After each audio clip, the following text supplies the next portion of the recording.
Mental Misplay is proud to be QuiverTime ambassadors. Use the affiliate link down below and the code BIGDRAWS at checkout to help out the channel and get a sweet discount on one of the best MTG accessories on the market.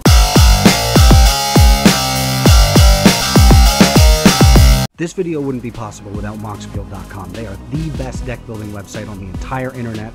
Go make an account. It's free. Give us a follow, and we'll see you out there. I can't wait to see your list. We're on the way back, and look, there's a sleep. We picked up a guy along the way. He's so sleepy. He's a sleepy baby boy. So we're on the way back from Philly, and we were recapping. We were talking about all the amazing things we did. The thing is, we went over all of this the second we got in the car, so it's 4 hours past, and we have no recollection of what happened this weekend at this point. So, dude, it was a whirlwind. It was like I feel like it was. I was there for 2 days, missed Friday, and I felt like I was there for 4 days because I just slept that little. That was gonna be my question: is how many hours do you think you slept over the whole time? Man, maybe 11.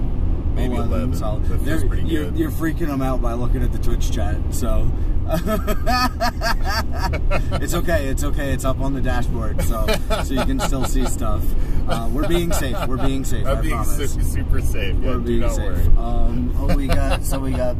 But 60 Pile and G Toast. Yo, Tony was a godsend this weekend. Tony's in the chat. Sorry to dox you with your full name, Tony, but you were a godsend this weekend. You brought immaculate vibes, super good vibes this whole weekend, hanging out, being super sweet all weekend, so we really appreciate it. Let me know how the sound is as we're going, because we got to Rhode Island and immediately the highway quality changed, and now it sounds like we're driving through a rock tumbler.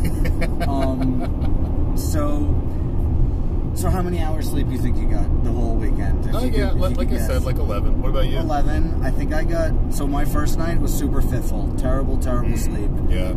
So I maybe got like a couple hours. And then the next night, so Friday night was like 4 hours. Saturday night was 4 hours. And then Sunday night was, I got to bed reasonable. So Sunday night, I think I got like a solid 6 to 7. That's pretty good. So yeah, we're looking at like, I think I got 3 or 4 last night.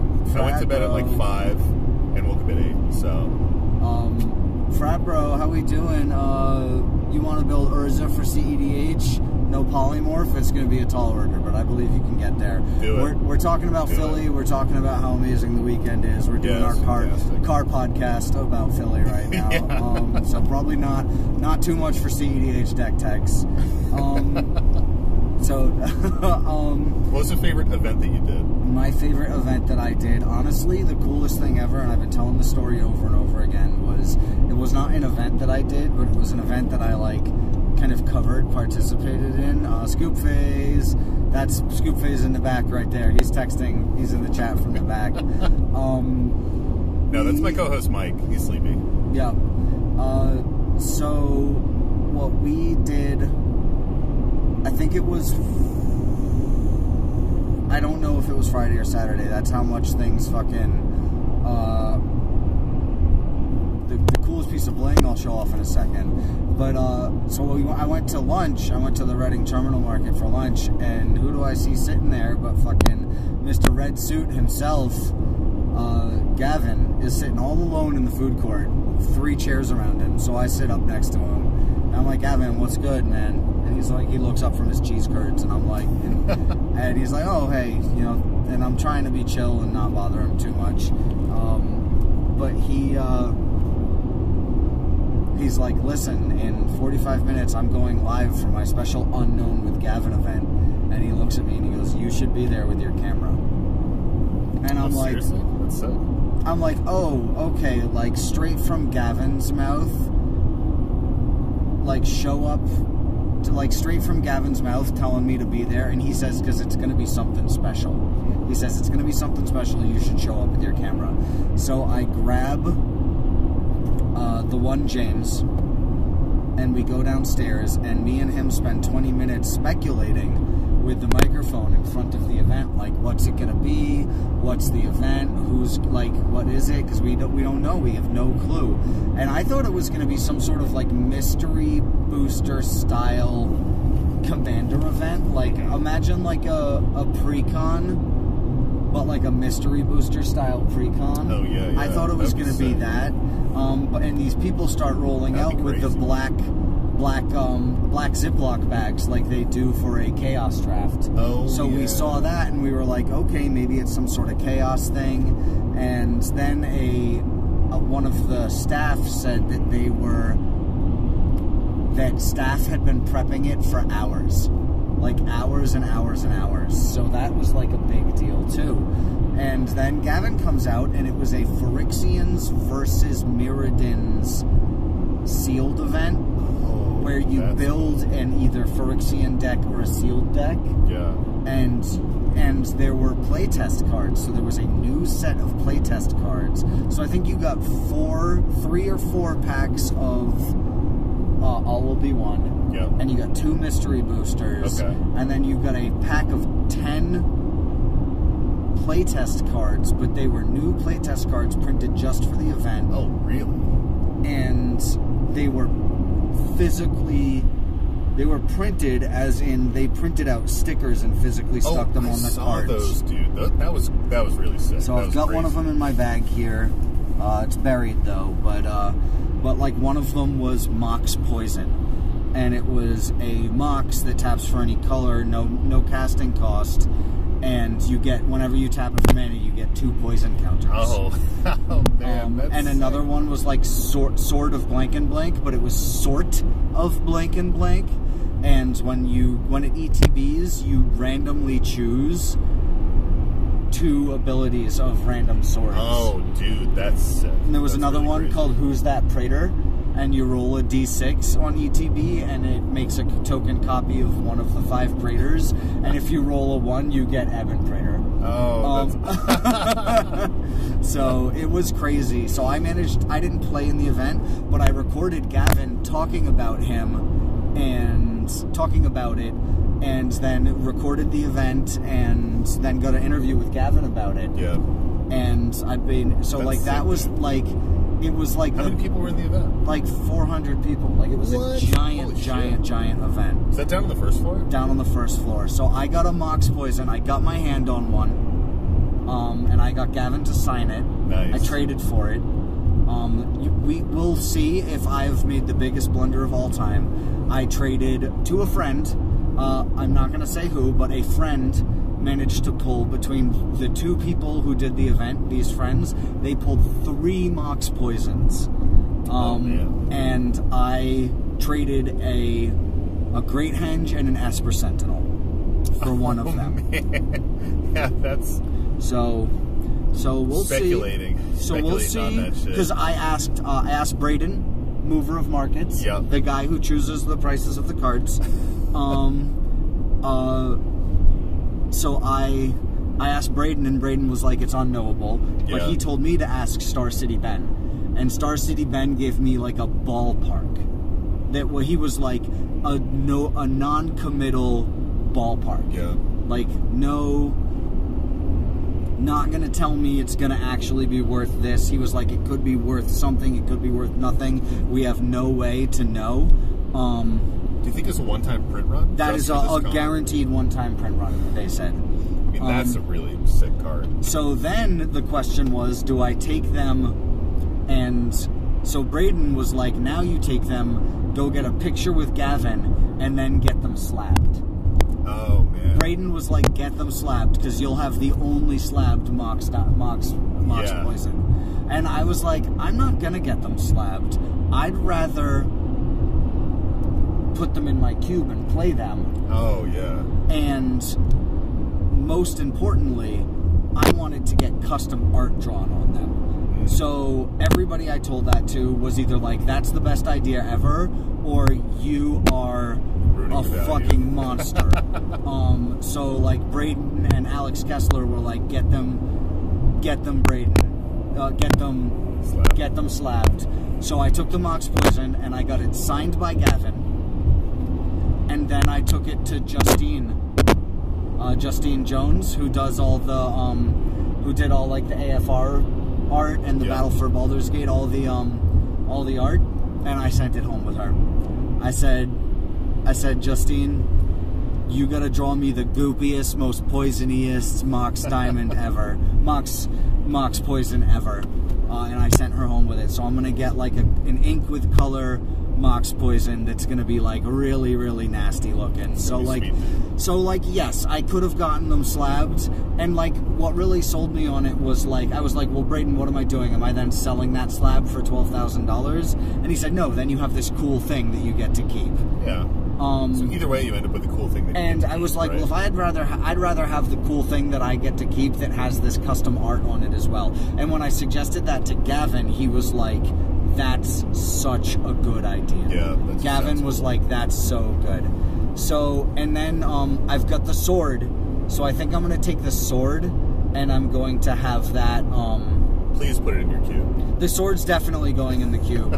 But I may try to get like an artist who's more known for doing swords. Oh yeah. Or I might just. So do none of these playtest cards have? They don't have art on them. So it's not like the regular. It's not like the They are, and the thing is, the regular playtest cards are printed on cards. Yeah, yeah. This is a sticker that was physically stuck on the cards. Oh man. That the staff had to personally put on the cards. That's sick. So the only one I'm after. Mike. Oh, we've got an awoken Mike showing up to be sleepy. Yep, sleepy Mike. So I have a line on a trade for Who's That Praetor. Somebody I know pulled more than one because they did the event 3 times. Oh, really? Could you? Was there a buy-in? There were multiple days. Okay. So there you go. So Gitos, yeah, custom art is going to be the way to go. So I'm thinking about the custom art with the sword and like a cool, like a wacky sword, or maybe get different artists to each do one of the little swords. Oh, do like a tiny do little swords on them, a whole bunch of little ones. That would be sweet, so we'll see. We'll see what we end up doing with the sword. So that's really cool. I did 0 events. I actually didn't even walk into the event floor. Wow. Yeah. You didn't go downstairs at all? No. So that's the thing about this is there were 3 levels. It was huge. The bottom floor was all of the events, all of your Pioneer Limited, your Pioneer stuff, your ticketed events, all that sort of stuff. Like Commander events, shit like that. Hold on, I gotta reply to something real quick, sorry. Getting that zoom in action.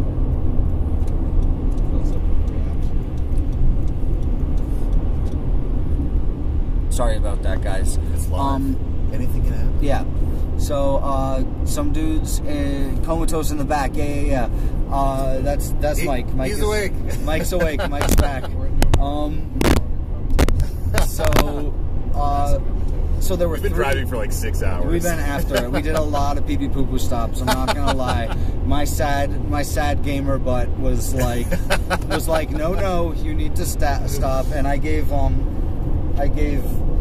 Sam the Godzone electric piss, and he was like, I gotta fucking that shit. I drank like half the can and had to pee like immediately. Ran through you like lightning. Yeah, it really does. So we've been SCG Con, picture 3 of those. Yes, it was crazy. It was a crazy event. It was 3 floors. Yeah. Bottom floor was all the events. The middle floor was Command Zone and like exhibitors and Artist Alley.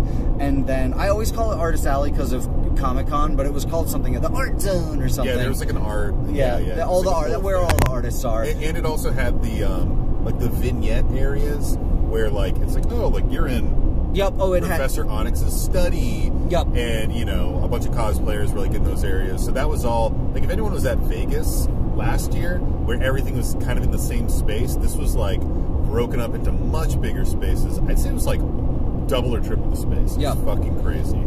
Awesome. Really well done. I mean, Vegas was like fun, but had some issues. This was really well done. And then upstairs was the Pro Tour. So I went up that's to. Where it was? Yeah, okay. It was upstairs. So I wish more people knew that was going on because it was really cool to go up. It was like you go up in this area and it was like dead silent. Everybody's super serious. Yeah. All the players are having these quiet games. There's nothing was going on. It was really like it was really intense. There was like this tense atmosphere of like, this is where the professional magic is happening. No fart jokes. Like no, like I went up there with the microphone and I was like, okay guys, tell me your favorite fart I joke. like was doing like the was doing fuck, marry, kill. I was doing like the super quiet like golf commentary basically up there. That's awesome.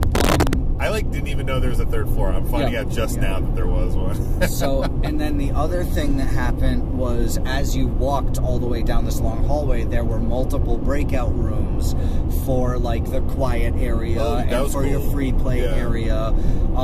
Ticketed merge, shit like that. Right next to the command zone was a Black Lotus VIP playing area.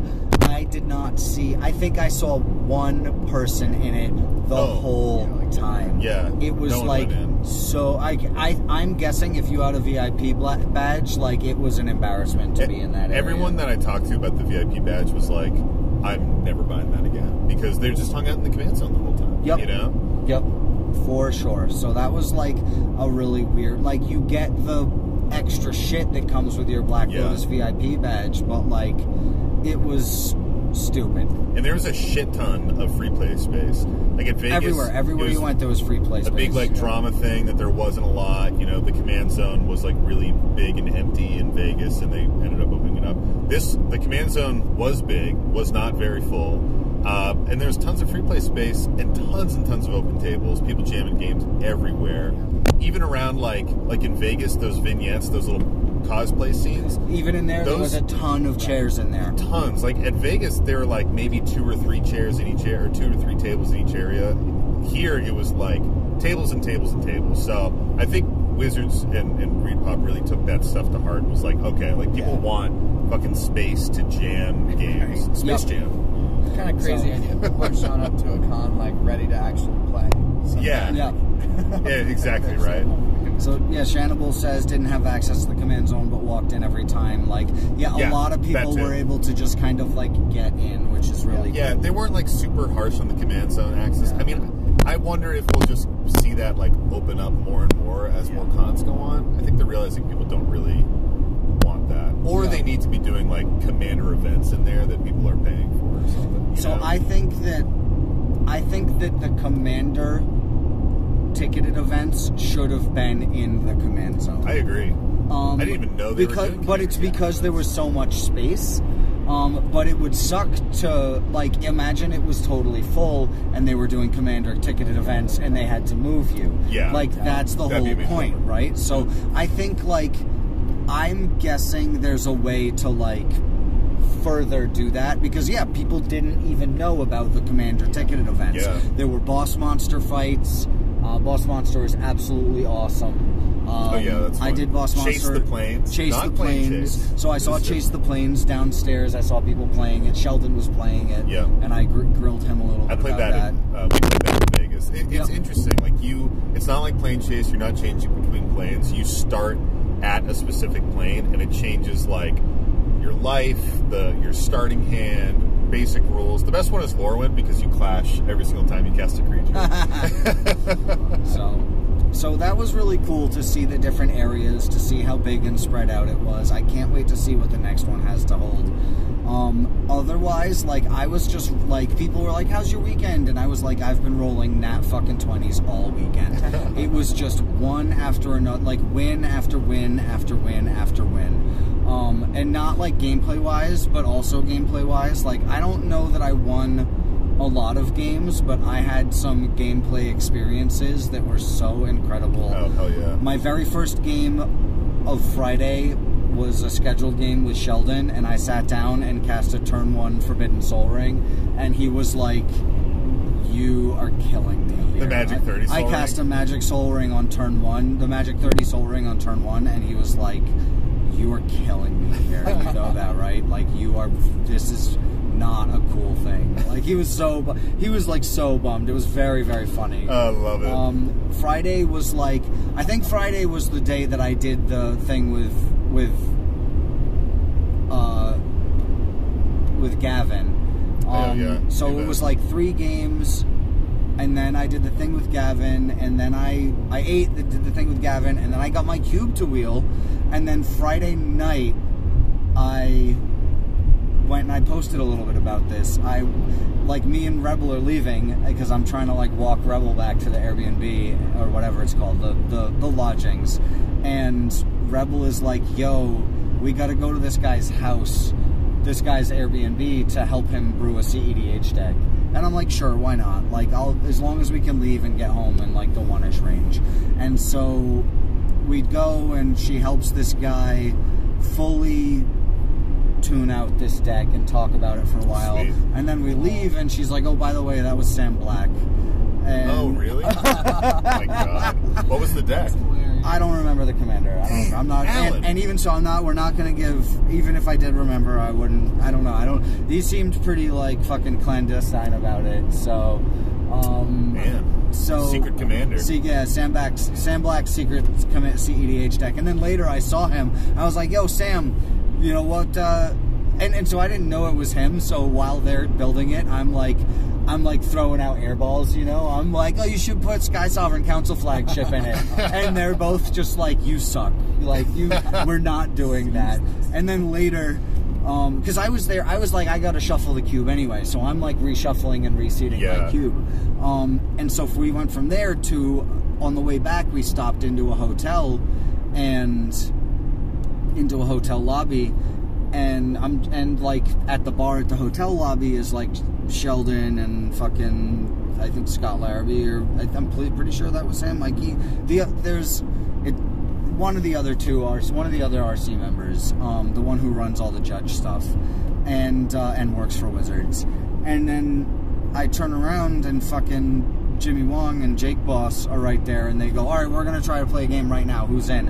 And I look at Rebel, and we basically did like fucking shake you bake, and we sat down and we played a wild ass game with Jake and Jimmy, where that's awesome. Rebel was playing Bolus Roleplay, which is like one of her famous casual decks, and I was on Gix, and it got real crazy, and Rebel won by taking.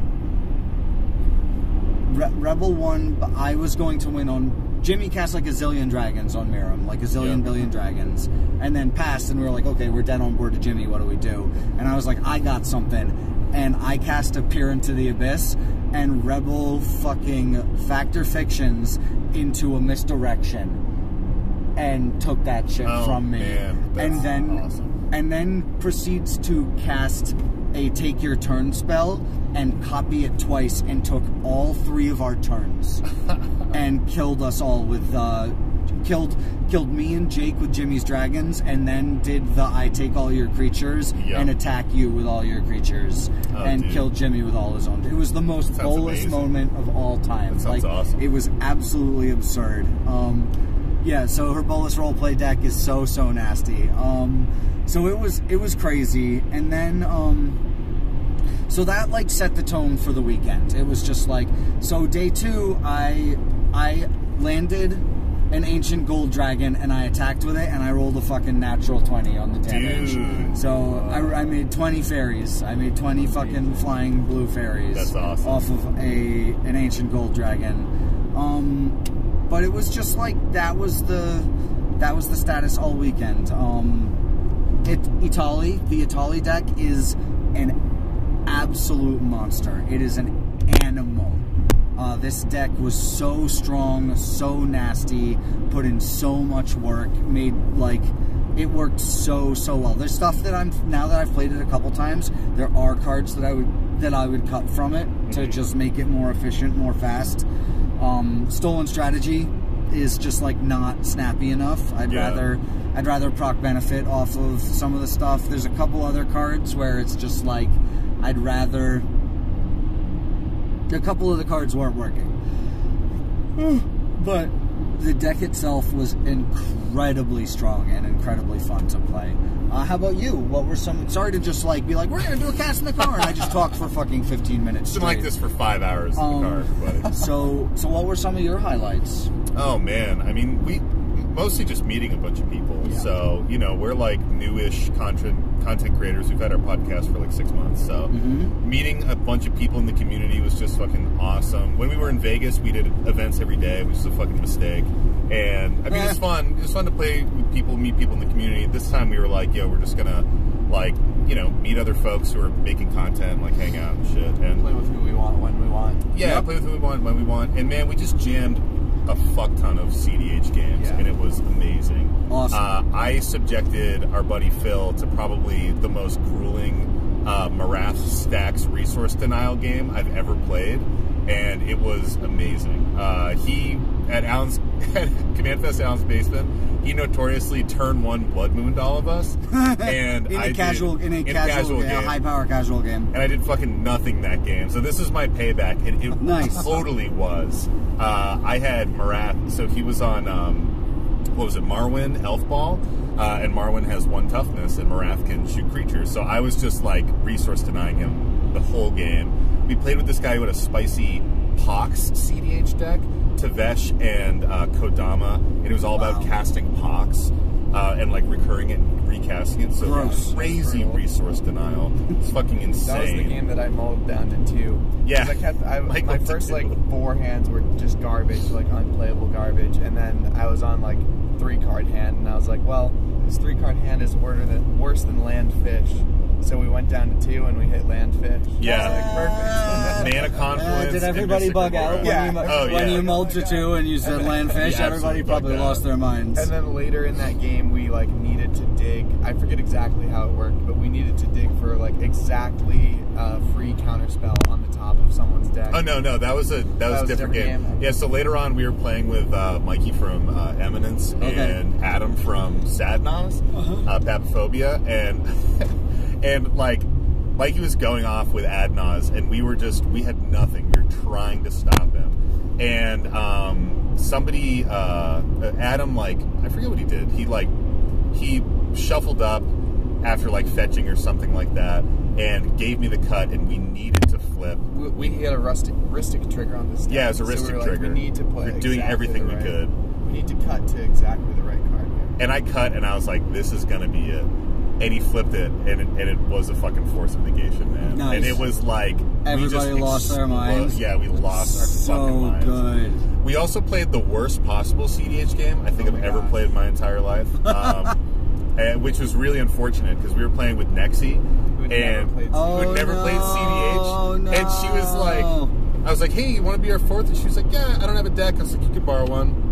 You ever play CDH? And she's like, "No, I actually haven't, but I play a little EDH." We're like, you'll get it. It's going to be fine. It'll be fun. And gave her Dawn Waker, which I think is a pretty straightforward deck. Make infinite mana if I can, do the thing. Thrasios things. I only had my Marath Stacks deck. Mike had his Sisay Tutor Chain Stacks deck. Some stacks. And then our friend Andrew Rothbox, he had Gaddock Teague Stacks. No, don't play that pod. You should have told her to go to a different pod. You're fucking crazy. I know, we were in too deep. We needed a 4th. So then like 20 minutes later, we're like two no rod abilities on the board, two activated abilities. 2 Linvalas. No, I had one and someone else had one. I hope you all scooped. Eventually I played Living Plane to try to get like the full stalemate. So we had no mana resources, period. But Andrew Rothbox, he had a fucking Luminarch Ascension, and had just been like cranking out angels and just punched everybody to death. Good. Yeah, that's super silly. The most brutal Stacks lockout. Was Nexi cool about it? Was she laughing, or was she like, "This sucks"? She was just like, "I don't know what I'm doing," and we kept being like, "Okay, on your next turn, you're going to want to do this," and then it'd be your next turn. And we were like, "Well, that would have been good, but you actually can't do that now because of these stacks." Oh no, it's just that sucks. She was a very good sport about it. She came up to us the next day and she was like, "I'm never going to play CDH again." That sucks. Sorry about that. But it was funny, man. It was all in good fun. But yeah, that was sick. We we like just hung out with people. We hung out with Phil a whole bunch, which was super sweet. Just got to see some friends we hadn't seen in a while. Got to draft this guy's cube on Sunday. Cube draft's really cool. So that's something I want to talk about. We did the Commander Coliseum draft on Saturday, and that was fucking That's awesome. Zeb, right? Yeah, that's so Zeb. There's this dude Zeb, and every time I go to a show, by the way, Useless Knowledge with the sub, love the shit out of it. What's up, John? Knowledge was there the whole time playing dad for all of us. We queued with Knowledge.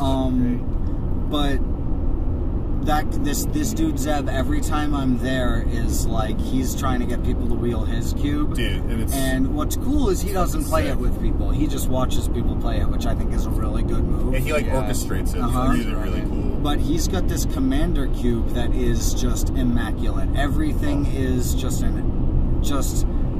everything in it is a masterpiece. Yeah, like every card is like a full art foil, blinked out. Even the lands, all the lands are full art foils from all over Magic's history and stuff. Cool. Like the basics. I think that's part of why he likes running it too, because he doesn't he wants to be able to be vigilantly watching if anyone's gonna fair.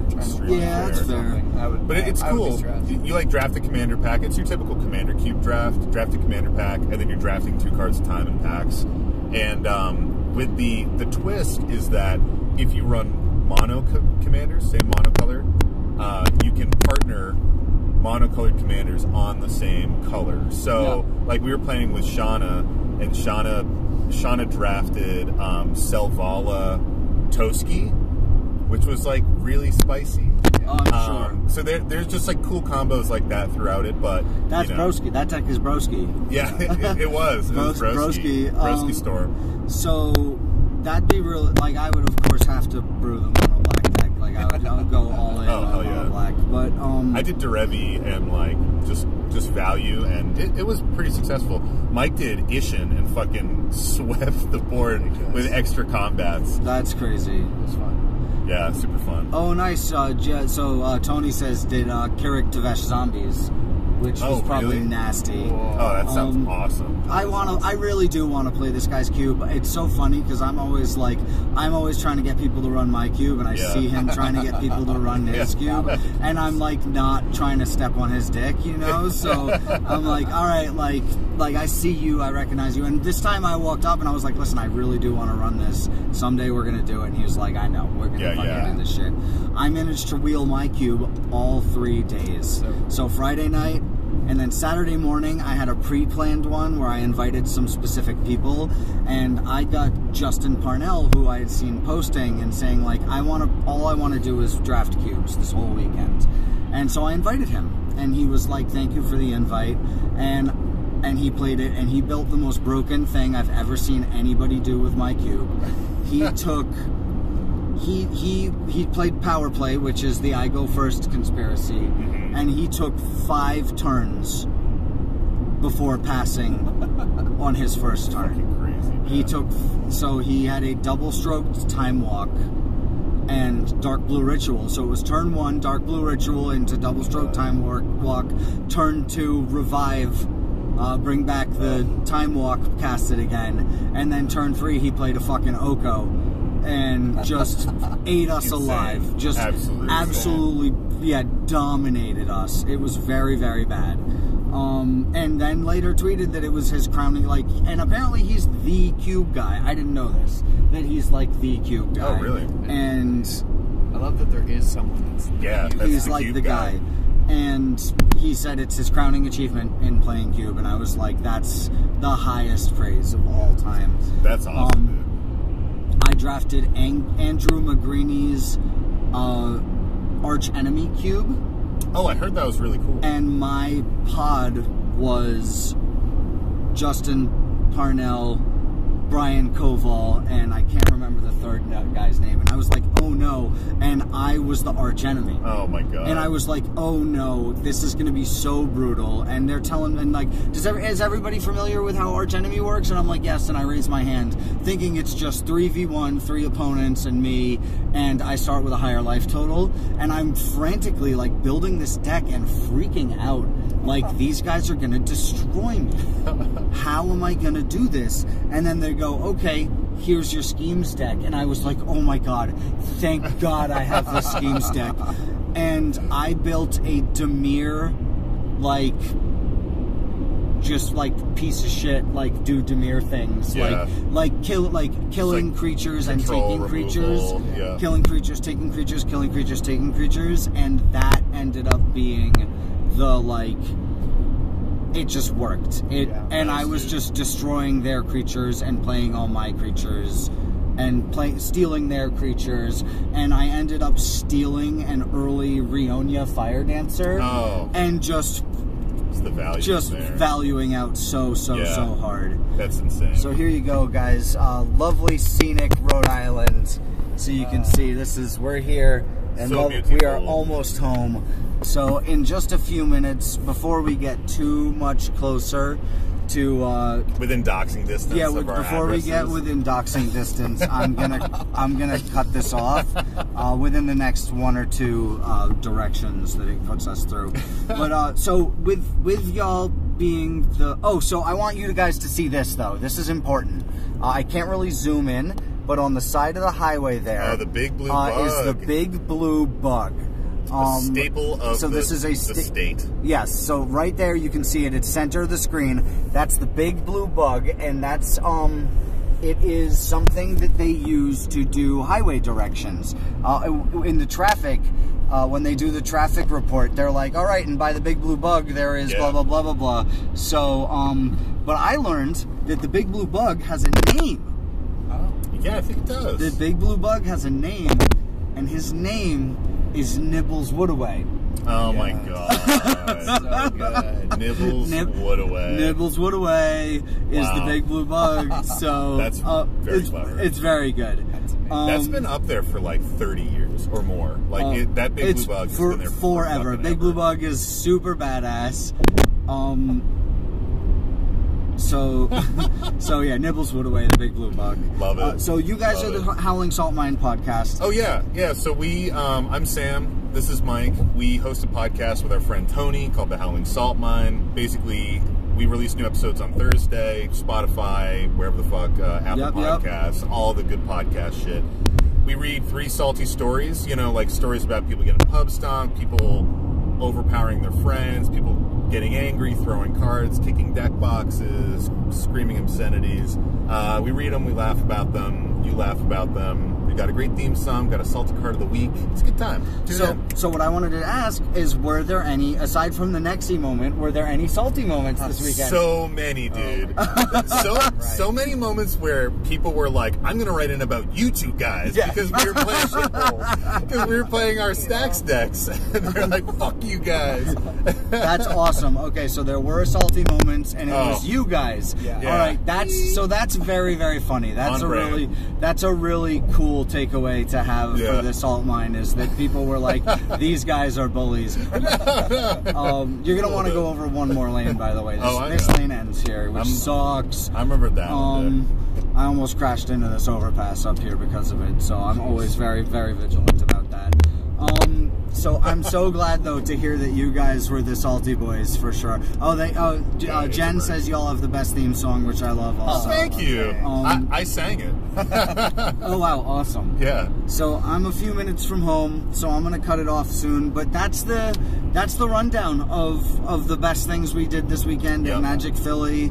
A million amazing people, a million celebrity sightings, and it was truly like everybody I talked to was like, this has been the best event. Yeah. Like, and like, even I talked to the TOs, I talked to the guy who runs one of the tournament organizers for it, and he was like, if Vegas was the top 3 worst events I have ever run and participated in, this was the top 3 best events I've ever run and participated in. Yeah. So it was like truly, truly like best events ever. That's all I'm hearing over and over again. So I would do that if I could re-experience that same weekend.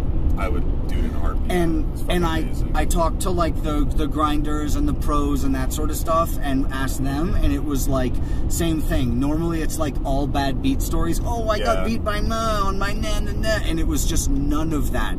People were so happy to have the Pro Tour again, like the vibes were really cool. Return of Pro Tour, and both of my roommates took home fucking foil rag. Yeah, Rebel and Phil both fucking top-aided the the Pioneer event, and both took home Ragavans. Yeah, sick. Phil was offered $1,800 in cash in hand for one of them, and said no. And then I seen pictures of them in the glass cases selling for $4,000. So that shit is super crazy. Rebel said she's gonna get hers graded and wear it around her neck like fucking like no, the baseball player has there's I can't remember his name. Like one of the Paul brothers. He's got a Charizard, but we're not going to talk about that. Paul Blart. That Paul but brother. there's a baseball player who has one of them. I don't remember his name, but he plays Magic. He's got one fucking Black Lotus or some shit. Oh, really? In any case, I'm gonna call it, guys. Thank you so much for watching CarCast, CarCast Philly, and these are go follow the Howling Salt Mine. These guys are absolutely amazing. I love the shit out of you guys. Be safe out there.